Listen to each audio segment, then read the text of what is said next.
L'interview de cet épisode 4 de la saison 1 de Capharnaüm Radio est dédiée à Noé, qui est la personne qui réalise les podcasts d'histoire. Nous allons nous intéresser à son amour pour l'histoire et à ce qui l'a motivé à réaliser ces podcasts. Es-tu là ? Oui, je suis là. Tu es avec nous pour nous parler de ton podcast « Un jour, une histoire » sur Capharnaüm Radio. Peux-tu te présenter tout simplement ? Bien sûr. Alors, tout simplement, je m'appelle Noé, j'ai 22 ans actuellement, je suis étudiant en histoire dans la vie de tous les jours, et sur mon temps libre, pour le peu qu'un étudiant peut en avoir, je fais effectivement des podcasts pour Capharnaüm Radio. Ces podcasts, en quoi consistent-ils ? Il s'agit de petits épisodes sur des thèmes d'histoire, des sujets précis, des événements, des notions, des fonctionnements de société, et après ça pourra dériver sur de la mythologie, sur divers sujets de plus en plus larges qui couvrent toute la période historique qu'on connaît, de l'Antiquité jusqu'à nos jours. Si, par exemple, un auditeur te propose de faire un podcast sur la mythologie grecque, est-ce que tu peux répondre à cette requête ? Ah, tout à fait. Alors, je ne garantis pas de pouvoir répondre à toutes les requêtes qui viendraient, puisque l'histoire étant tellement large qu'il y a forcément des sujets que je ne connais même pas de nom.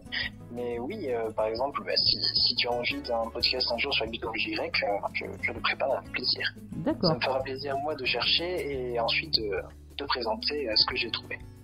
Alors, justement, ce plaisir de chercher, de fouiner, de chiner dans les moments d'histoire, moi j'avais envie de savoir d'où te vient en fait cette passion pour l'histoire.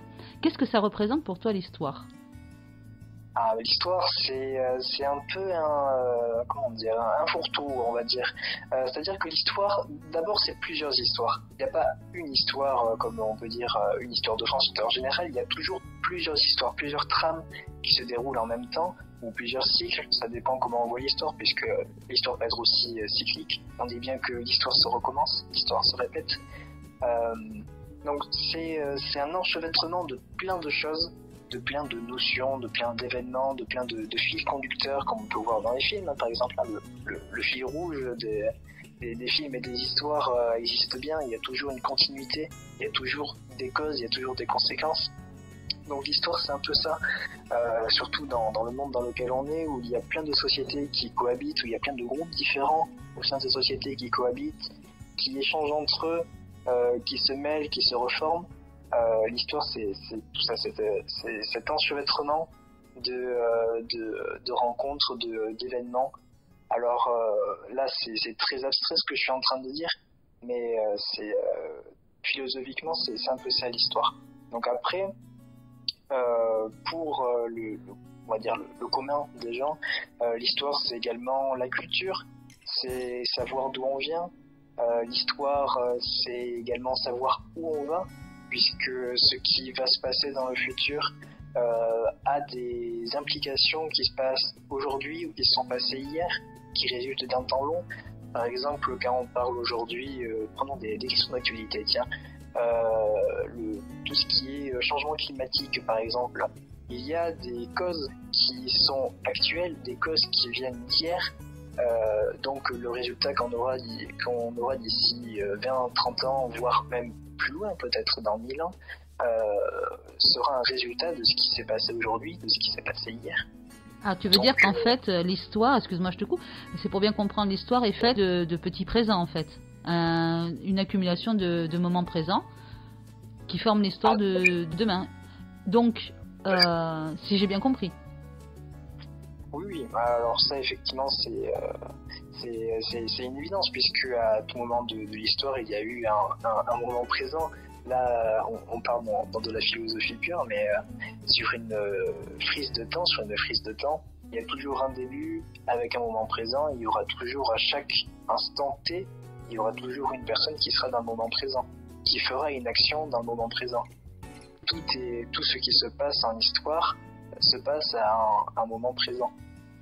Du coup, alors on va pas partir dans les grandes philosophies, mais du coup, est-ce que pour toi l'histoire, c'est comprendre le présent, c'est ça? En gros, c'est comprendre le présent en se remémorant ou en essayant de comprendre ce qui s'est passé avant pour pouvoir, c'est ça, hein? C'est en fait, on ne peut pas comprendre le présent si on connaît pas l'histoire qui s'est passée avant, en gros. Donc d'où l'intérêt de connaître aussi un peu l'histoire pour mieux comprendre et appréhender le présent. On ne pourra jamais comprendre aussi bien le présent si on ne connaît pas l'histoire du passé. Ça, c'est une évidence. Il y a tellement de choses qui se passent actuellement, que ce soit en politique, que ce soit dans les sociétés, que ce soit en économie, que si on ne comprend pas d'où ça vient, si on ne comprend pas la naissance de ces phénomènes-là, par exemple, je sais pas moi, le capitalisme, la bourse, si on ne comprend pas ce qui s'est passé avant, pour nous c'est impossible de comprendre ce qui se passe maintenant, pourquoi ça évolue dans cette direction-là. Donc oui, tout à fait, l'histoire, ça permet de comprendre mieux le présent en saisissant, en percevant les événements et les dynamiques du passé. Tu vas me dire, peut-être que c'est idiot, mais est-ce que du coup, de savoir le passé, en observant le présent, est-ce qu'on peut prédire l'avenir? Est-ce qu'on peut jouer au Madame Irma? Alors c'est un jeu très dangereux, puisqu'il n'y a pas de règle absolue. L'humanité est ce qu'elle est, c'est que nous ne sommes pas des machines, donc il n'y a pas de programme qui va nous dire que si on fait telle action, on aura forcément tel résultat. D'autant plus que dans notre société, c'est quelque chose, chaque personne est unique, chaque personne a une façon différente de réagir, et que ce soit une personne en son âme et conscience, ou que ce soit une personne responsable d'un État, responsable d'une institution, etc. Donc, on peut faire peut-être des hypothèses sur le futur, si par exemple on prend le cas de... je ne sais pas, moi, ça pourrait être des situations de gouvernement au Moyen-Orient.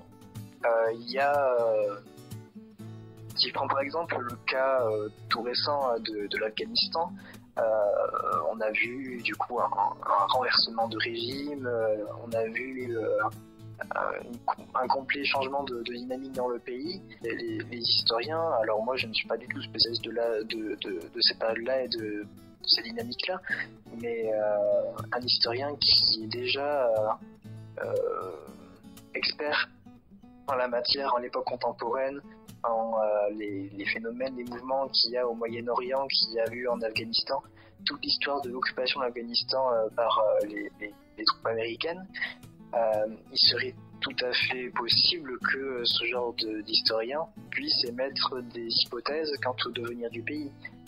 Il suffit à ce moment-là de prendre en fait tout le fil continu qui s'étire depuis les années 90, quand les Américains ont commencé à prendre possession presque du pays, à l'occuper et à le sécuriser, en tout cas ce qui était au programme.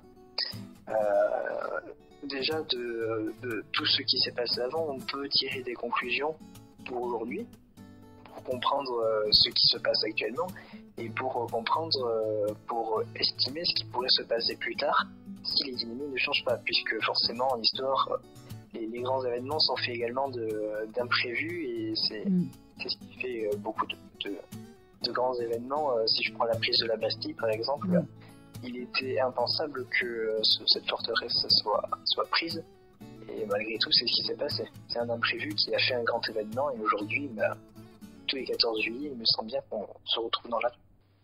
Quand tu parlais de cycle tout à l'heure, je pensais que peut-être à partir de là, on pouvait effectivement envisager un futur, entre guillemets, déjà prédestiné. Mais a priori, de ce que tu dis, non, parce que les impondérables font qu'il y a tellement de variables que c'est pas possible. Mais il me semble que ça a un nom, les hypothèses ou les histoires que l'on crée à partir de possibilités de l'histoire. Oui, tout à fait. Alors ça s'appelle des dystopies. Il y a un genre même littéraire, c'est un genre de film également au cinéma, et de très bonnes séries qui existent sur le sujet. Par exemple, Le Maître du Haut Château, qui est une série qui se base sur l'hypothèse selon laquelle l'Allemagne nazie aurait pu gagner la Seconde Guerre mondiale, en possédant l'arme atomique et en l'utilisant contre les États-Unis. Et cette série, par exemple, estime ce qu'il aurait pu se passer si l'Allemagne nazie avait gagné la guerre, et du coup, si avec son allié qui était l'Empire japonais à ce moment-là, s'était partagé en fait le monde. D'accord, donc, en fait... tout un cheminement là-dessus qui est assez pointu, puisqu'il y a beaucoup d'éléments, des événements historiques qui se sont passés, qui ont été pris, utilisés, analysés pour construire toute cette histoire. Donc il y a vraiment un fond cohérent et une histoire bien déroulée qui se base sur les événements passés. Alors c'est sûr que l'histoire, a priori, peut nous aider à comprendre notre histoire présente, peut nous aider à comprendre l'architecture, peut nous aider à comprendre nos mœurs, nos cultures, mais c'est vrai qu'elle a ce côté pratique, entre guillemets, très moderne, de pouvoir nous amener aussi pas mal, d'alimenter pas mal les scénarios, les scénarii, pour les puristes, de séries, de films, entre autres, par exemple, encore une autre série Viking, qui a été pas mal influencée aussi par des experts et conseillers, qui la donnent assez réaliste pour une série. Je sais que c'est une série à débat dans le milieu de la reconstitution historique. On en parle ou on n'en parle pas? Non, mais en gros, c'était pour donner l'aspect pratique et plutôt accessible de l'histoire. On s'en rend pas compte, mais on vit dans l'histoire. On est influencé par l'histoire dans notre quotidien sans s'en apercevoir. Et je voulais juste mettre l'accent sur le côté un peu pratique, la mise en pratique, on va dire, de la théorie de l'histoire amenée au cinéma, voilà, ce que je disais tout à l'heure, introduit dans notre quotidien sans qu'on s'en aperçoive et qui nous alimente quand même pas mal. Tu vas en faire ton métier, en fait, de l'histoire. Exactement. Donc c'est une envie de partage, j'imagine. Tu vas faire. faire. C'est envie de partage, mais l'envie de partage, c'est quelque chose qui pourrait rester encore de l'ordre de la passion, de l'ordre du hobby. Là, c'est vraiment que depuis très longtemps, j'ai cette curiosité pour l'histoire et que les études faisant, j'ai découvert quelque chose qui me semble, d'une part, très intéressant pour moi, mais également quelque chose de pratique. Parce que, comme je l'ai dit un peu plus tôt, l'histoire permet de comprendre son présent, permet de comprendre mieux des dynamiques. Et il se trouve que dans le passé que j'étudie, il y a beaucoup de lacunes. Et j'ai envie en fait d'essayer de comprendre ces lacunes, à défaut de pouvoir les combler.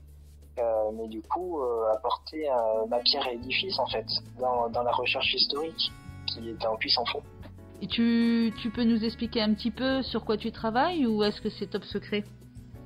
Alors pour l'instant c'est top secret, on verra peut-être dans quelques mois, puisque j'arrive au milieu bientôt de ma deuxième année de master. Donc le mémoire sera prêt d'ici, comptez, 7 mois, si tout va bien. C'est une histoire où il faudrait remettre un peu les idées en place, c'est-à-dire enlever tout ce qui peut être idées préconçues et tout ce qui peut être aussi mauvaise interprétation de l'histoire, on va dire, et apporter des idées fraîches, apporter de nouveaux points de vue et surtout reprendre tous les éléments qui sont disponibles avec de la méthode. Puisque une des bases de faire de l'histoire, c'est d'avoir une méthode de travail rigoureuse. Ça, c'est le problème. On ne peut pas s'inventer historien, il faut absolument connaître une méthode. Alors, une méthode qui peut peut-être s'apprendre en autodidacte, mais tout de même qu'il faut maîtriser. Donc tout ça pour savoir, mon cher Noé, cette notion de partage, est-ce que c'est ça qui t'a motivé à vouloir faire des podcasts? Pourquoi tu as répondu présent pour ces rubriques, ces podcasts sur l'histoire? Alors effectivement, c'est tout à fait cette idée de partage qui m'a motivé pour répondre présent à Capharnaüm Radio et pour m'investir un peu dedans en proposant des podcasts d'histoire. Premièrement parce que tout au long de mon cursus universitaire et même avant, je me suis intéressé à divers sujets, ce qui m'a amené à me renseigner, à me dire tiens, c'est quand même vachement intéressant ce qui se passe là. Et c'était plein de connaissances en fait dont je n'avais rien à faire. Donc une partie de ces connaissances a été mobilisée pour faire des exposés dans le cadre de travaux, pour faire par-ci par-là des petits textes. Mais effectivement, la plupart des connaissances, la plupart des choses que j'ai apprises restent dans des tiroirs et commencent à prendre la poussière. Alors je me suis dit que cette opportunité surgissant comme un cavalier dans la nuit, on connaît très bien, je me suis dit que ça pouvait être une bonne expérience. Alors d'une part, c'est toujours une bonne expérience de pouvoir travailler son expression orale. Surtout quand on se destine à un travail un métier où il faut être capable de présenter ses recherches et d'être efficace à l'oral, d'être précis et d'avoir le vocabulaire adapté. Mais également, effectivement, utiliser ses connaissances, partager, c'est-à-dire peut-être faire plaisir, j'espère, en racontant des choses que j'ai apprises et qui m'ont semblé intéressantes et en plus un peu utiles pour la culture générale ou même pour comprendre certaines choses qui peuvent avoir lieu aujourd'hui. Moi, ce que j'aime bien en fait dans tes podcasts, c'est que tu ne prends pas l'auditeur comme un débutant ou tu amènes des anecdotes et des faits historiques très précis qui nous titillent la curiosité. En fait, tu nous donnes assez de matière pour satisfaire une certaine curiosité, mais tu nous laisses un peu l'eau à la bouche pour qu'on ait envie d'en savoir plus. En fait, c'est très agréable parce qu'on a l'impression de vraiment apprendre des choses. C'est pas un podcast où on va réentendre systématiquement des sempiternels, toujours même refrain sur 1515, machin, enfin, tu vois ce que je veux dire. Là, en fait, on va prendre un sujet comme les Normands, c'est un des derniers épisodes que tu as enregistré. On va avoir des choses très précises. On va se dire, ah oui, tiens, c'est vrai. Ah oui, ah ça, je savais pas. Voilà, c'est ça qui est intéressant, c'est ça qui suscite ta curiosité. C'est ce côté, ah oui, quand même, ah, tu vois, on découvre des choses alors qu'on ne s'attendait pas à ce que ce soit aussi pointu, venant d'un podcast d'histoire très court. Et c'est ça que j'aime beaucoup dans tes... Je t'envoie un petit peu de compliments, c'est normal, j'aime beaucoup tes rubriques. Je prends. Mais j'espère que j'arrive à intéresser et à attiser la curiosité parce que effectivement, comme tu le dis, les podcasts sont très courts, mais même s'ils étaient très longs, je ne pourrais jamais dire tout ce qu'il y a à dire sur un sujet. Là, on prend l'exemple des Normands, dont le dernier épisode sortira bientôt, si je ne me trompe pas. Absolument. Mais j'aurais beau faire 10, 15, 20 épisodes que je ne pourrais jamais complètement peut-être derrière la source parce que ça renvoie à tellement de sujets, de domaines après très précis. Il y a toujours des choses à voir. Et effectivement, tout ne peut pas intéresser tout le monde, mais j'espère effectivement être assez précis et donner assez envie aux gens pour qu'ensuite ils aillent chercher les choses qu'ils ont envie de savoir. J'espère que c'est aussi ça. Il y a des dizaines de chercheurs qui passent leur vie sur des sujets passionnants et parfois très précis et très techniques et des sujets qui peuvent servir un jour pour mieux comprendre ne serait-ce que par exemple pourquoi on voit des épées accrochées au mur dans les films. C'est quelque chose de très bête mais pourtant c'est quelque chose qui s'étudie et qu'on peut retrouver dans le podcast des Normands. Je rebondis sur ce que tu viens de dire et en fait c'est pour ça aussi j'imagine que quand on fait de la reconstitution historique et au même titre qu'il n'y a jamais de fin vraiment à ce que l'on a découvert ou ce qu'on sait sur un tronçon d'histoire, puisque on sait que les fouilles et les recherches archéologiques nous amènent tout le temps de l'eau au moulin pour élaborer de nouvelles hypothèses, j'ai envie de dire, ou de nouveaux scénarios sur ce qui a pu se passer avant. Tout à fait. Du coup, c'est le la côté... reconstitution historique, c'est comme un laboratoire gigantesque en fait. On est tous quelque part des petits chercheurs, des petits scientifiques. On n'a pas forcément la formation, on a rarement la formation pour. Mais on s'intéresse à une période, on essaie de s'attacher à une méthode, comme je disais un peu plus tôt, pour faire ses recherches, pour comprendre les choses. Et à partir de là, on teste, on expérimente. C'est tout à fait ça, oui. Pour les auditeurs, je vais lancer une bouteille à la mer. L'histoire est quelque chose qui est simple en apparence, qui est complexe en dessous, c'est comme un iceberg. Si vous voulez, on voit toujours la partie émergée de l'iceberg dans les livres d'histoire, dans les séries. Quoique les séries se complexifient de plus en plus. Et il y a toujours une partie très complexe, très technique en dessous, qui est accessible mais qui est souvent méconnue.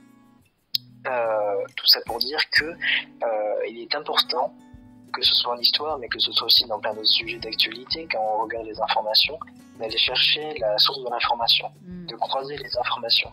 C'est quelque chose qui permet de développer l'esprit critique.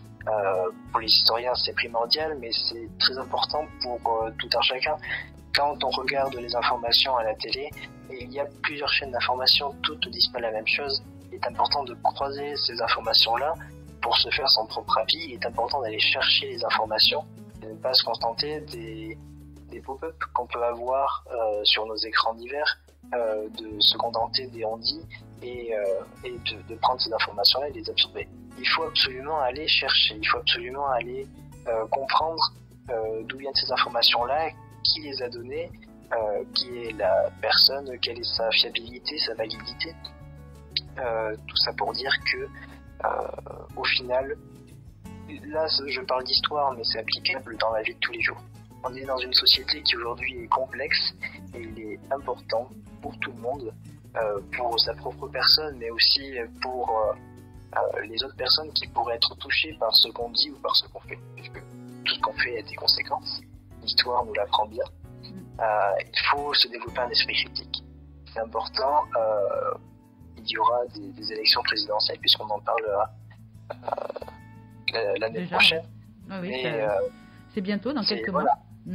Ça fait partie aussi de la construction de l'esprit critique. Sans forcément s'intéresser à la politique, il y a divers programmes qui sortent, il y a diverses polémiques qui sortent également, puisqu'on est à l'ère des polémiques sur les réseaux sociaux aujourd'hui. Il est important d'aller chercher des informations, d'essayer de comprendre et de se faire son propre avis, un avis fondé, un avis dont on est maître et qui n'est pas dépendant de ce que les autres pensent. Voilà. Je suis d'accord sur l'esprit critique, mais même dans le côté pratique, comme tu parlais de médias, etc., même sur tout support média, moi il m'est arrivé de voir des films, des biographies sur certaines personnes, donc ça concerne l'histoire, des biographies, ou même des tronçons d'histoire racontés, mis en images, d'aller vérifier les sources et de m'apercevoir ô combien cela avait été romancé. Ça a été romancé, ça a été transformé et la frise dont tu parlais d'histoire n'a pas été respectée non plus. Donc ne pas prendre comme argent comptant tout ce qu'on nous donne aussi. Si j'avais pas été vérifié par moi-même, j'aurais eu une histoire faussée. Donc c'est vrai que l'esprit critique est très très important, que la recherche de sources est fondamentale dans tous les domaines. Comme tu expliquais, dans tous les domaines, que ce soit dans la vie de tous les jours, en politique, en géopolitique, en économie, voilà, en histoire, c'est aller chercher la source, vérifier ses sources, et pour se faire une propre idée et une idée juste, pour pouvoir élaborer sa propre réflexion et enfin arriver à une réflexion qui soit juste par rapport à nos propres convictions. Je suis tout à fait d'accord avec toi. Comme quoi l'histoire amène aussi pas mal de philosophie, pas mal de la politique, tout ça, c'est très mêlé, hein. On ne peut y échapper, effectivement. Alors oui, pour rebondir sur ce que tu disais, de ne pas tout prendre pour argent comptant, effectivement, c'est quelque chose de très important, il y a l'esprit critique.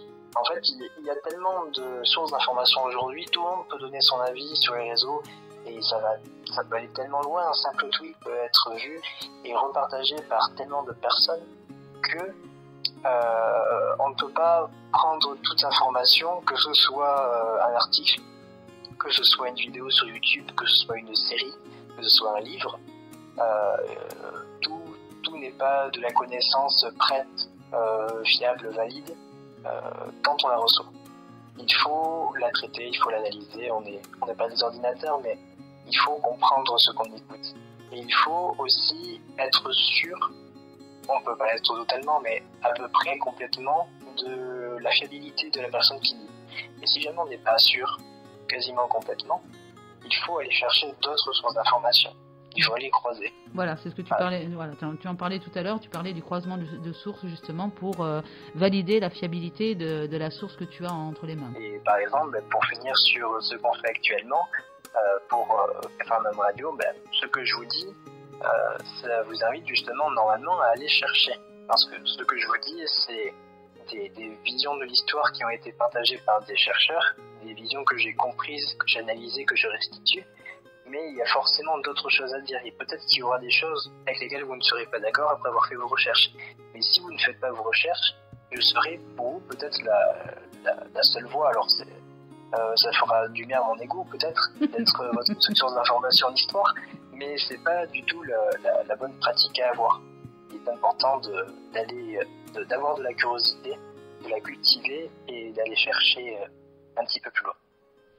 D'ailleurs, à ce propos, je me rappelle très bien d'un célèbre youtubeur, on va le nommer parce que je pense pas qu'il sera partie des auditeurs, Nota Bene, qui avait, avec beaucoup d'humilité, dit qu'il y avait forcément des erreurs dans ses vidéos et qu'il était tout à fait open, ouvert d'esprit pour recevoir les critiques ou pour recevoir les informations supplémentaires qui lui manquaient pour pouvoir être une source. Il est fiable dans les données qu'il a croisées, etc. Lui aussi parle beaucoup de croiser les sources et de recherche de sources fiables. Mais comme il dit, comme tu disais tout à l'heure, l'histoire est un puissant fond. Et effectivement, il y a des gens qui sont plus experts dans un domaine que d'autres et qui peuvent amener certains détails ou certaines précisions sur des sujets sur lesquels on n'est pas expert soi-même. Je pense aussi que l'humilité face à l'histoire, et comme on disait tout à l'heure aussi sur le fait qu'il y a des découvertes qui se font sans arrêt, c'est une partie importante, je pense aussi, tu me diras ce que tu en penses, de l'histoire et de la recherche en fait, et de la restitution. Je ne parle pas de reconstitution, mais je parle de la restitution historique. Je suis tout à fait d'accord, effectivement. C'est ça, la reconstitution, comme je disais un peu plus tôt, c'est un laboratoire. Qui dit laboratoire dit recherche, qui dit recherche dit actualité, c'est-à-dire que les choses qu'on sait aujourd'hui, par exemple sur, je sais pas moi, les Templiers, par exemple, comment les Templiers, le mystère de leur trésor et de leur excommunication, etc. Pendant cette histoire-là, aujourd'hui on pense bien la connaître, pourtant peut-être que dans 50 ans, 100 ans, des recherches seront avancées, des recherches qui seront permises par de nouvelles découvertes, puisque c'est aussi par le hasard qu'on arrive à trouver de nouvelles sources, que ce soit des sources dans la terre, des objets, que ce soit des sources qui sont cachées dans des bibliothèques, que ce soit même juste de la compréhension de certains textes qui nous semblaient clairs, mais qui ont été mal compris, parce que c'est des choses qui se font encore aujourd'hui, qui se faisaient avant et qui se font encore aujourd'hui. On ne peut jamais être sûr de connaître à 100% une histoire.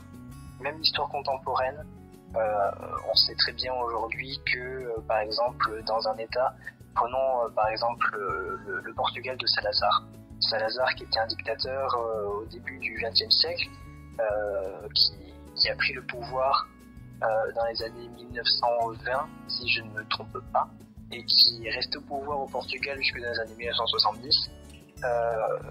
Son administration a créé assez peu de documents, semble-t-il, par rapport à ce qu'il a fait. C'est-à-dire qu'il y a beaucoup de choses qui sont passées par voie orale, ce qui fait que fatalement on ne pourra pas tout savoir. On ne pourra jamais tout savoir de l'histoire. Même ce qui est récent, même ce qui se passe aujourd'hui, on le sait très bien, c'est bien pour ça qu'il y a des théories du complot aujourd'hui.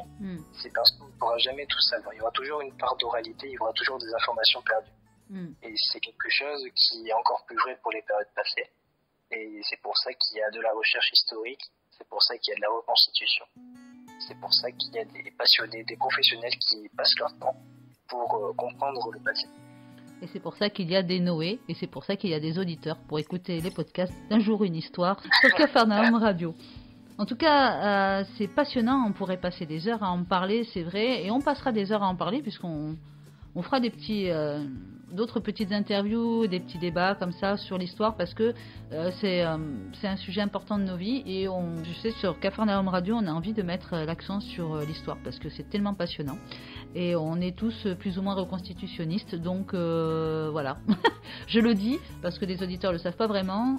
Fait partie d'un milieu de reconstitutionnistes et on est passionné par ce qu'on fait et on a aussi envie de le partager et c'est pour ça qu'on fait aussi des exhibitions pour montrer aux gens et pour partager avec eux notre plaisir de l'histoire parce que c'est un plaisir.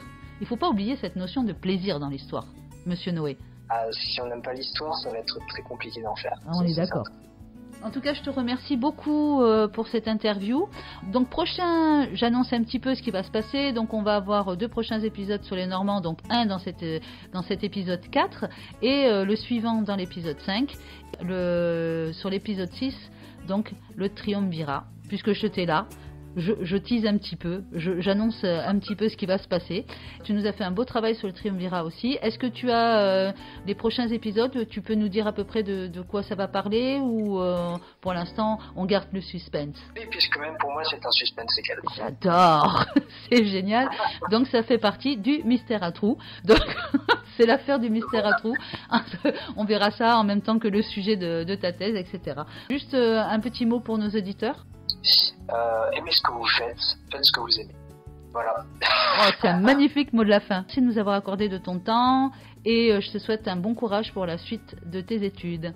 Je te remercie. Merci à toi pour tout ce que tu fais en organisant cette radio et également bon courage à toi et prends plaisir dans ce que tu fais. Nous vous remercions d'avoir écouté cet épisode de Capharnaüm Radio en compagnie de Noé.